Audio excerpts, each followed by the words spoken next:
मई और जून में लगने वाली ये सब्जियां आप अपने घरों की छतों, क्यारियों और गमलों के अलावा खेतों में भी कामयाबी से उगा सकते हैं। अपने किचन का खर्च भी कम कर सकते हैं और इससे अच्छा खासा प्रॉफिट भी हासिल कर सकते हैं।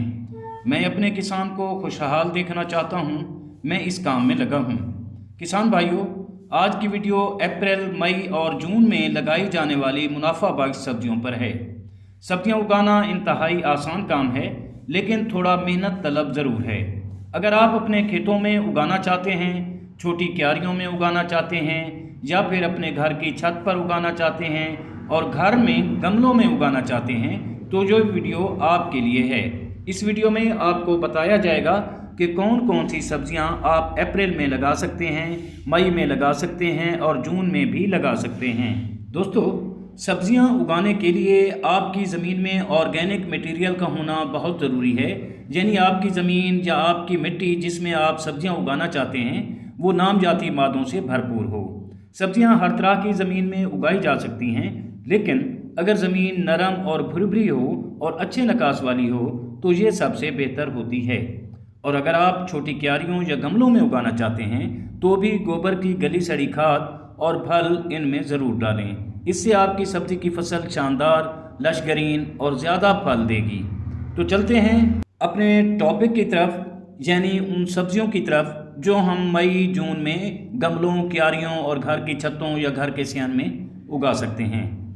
तो दोस्तों, ये आसानी से उगने वाली सब्जियां हैं।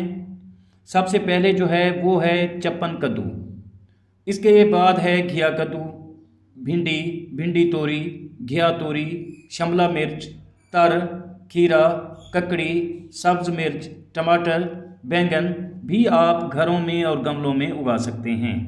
तो दोस्तों, इसके अलावा जो है सब्ज़ मिर्च भी आप उगा सकते हैं, पुदीना भी आप उगा सकते हैं और इसके अलावा सलाद पत्ता भी आप गर्मियों में उगा सकते हैं, धनिया भी उगा सकते हैं। और बेहतर रिज़ल्ट के लिए आप नामजाती मादे वाली ज़मीन का इंतखाब करें, और अगर गमलों में मिट्टी भरनी है आपने तो वो भी नामजाती मादों से भरपूर हो।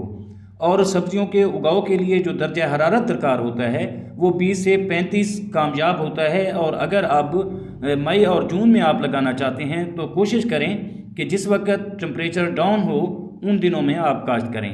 तो ये जो है कामयाबी की ज़मानत होता है ये टेम्परेचर। बहरहाल दोस्तों, सब्जियों की काश्त जहां आपके किचन का खर्च कम करती हैं वहां आपको ढेरों मुनाफा भी देती हैं। और अगर आप इनको प्योरली ऑर्गेनिक तरीक़ों से उगाते हैं तो आपका मुनाफा यकीनी तौर पर डबल हो जाता है और उसके अलावा मुआशरा भी सेहतमंद और आपके घर के अफराद भी सेहतमंद रहते हैं, जो कि खुशहाली का सबब बनता है। उम्मीद करता हूं कि आपको मेरी ये छोटी सी कोशिश ज़रूर पसंद आई होगी। अगर वीडियो अच्छी लगे तो लाइक और शेयर ज़रूर कीजिएगा, और अगर आप दोस्त मेरे चैनल पर नए हैं तो चैनल को भी ज़रूर सब्सक्राइब कर दें। बहुत शुक्रिया। दुआ है कि अल्लाह हम सब पर मेहरबान रहे। आमीन। जल्द मिलते हैं किसी अगली वीडियो में, तब तक अल्लाह हाफिज़।